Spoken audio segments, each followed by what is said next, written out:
नमस्कार। आज वसई विरार शहर महानगरपालिकेच्या आय प्रभागातील नरवीर चिमाजी अप्पा ग्राउंडच्या बाजूला आज आम्ही इथे उभे आहोत।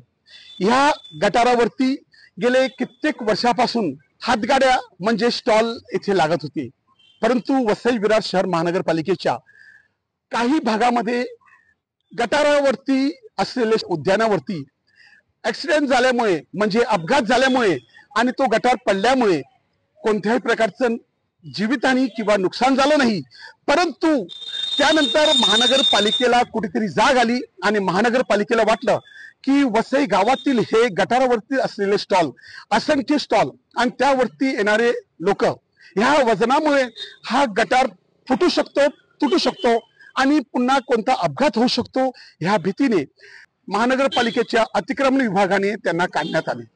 परंतु आता ह्या स्टॉल धारकांना वसईतील एकमेव चिमाजी अप्पा ग्राउंड ह्यामध्ये बसवायचं असं माध्यमातून आपल्याला माहित पडत आहे। तर हे आहे वसईतील नरवीर चिमाजी अप्पा ग्राउंड।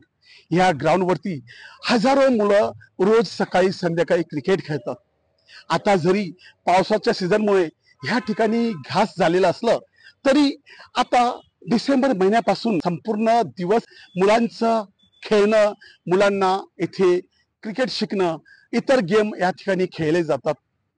ह्या ग्राउंडवरती महानगरपालिकेने जे काही टपऱ्या आणि जे काही स्टॉल बाजूच्या गटारावरचे उचललेले आहेत त्यांना येथे बसण्यासाठी जागा देणार आहेत असं माध्यमातून कळत असल्यामुळे आज आम्ही इथे आलेलो आहोत।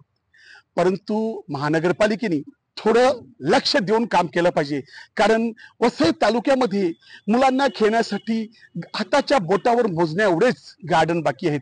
जे काही मैदानं बाकी आहेत, ह्या मैदानामध्ये खेळण्यासाठी मुलांना प्रोत्साहन दिलं पाहिजे।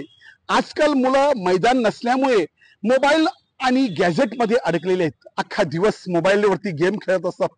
त्यांना सांगितलं तर ते बोलतात की आम्ही क्रिकेट खेळायला गेलो किंवा आम्ही काही खेळायला गेलो तर आमच्यासाठी जागा उपलब्ध नाही। महानगरपालिकेने कोणाच्या बाजूने जायचं आहे?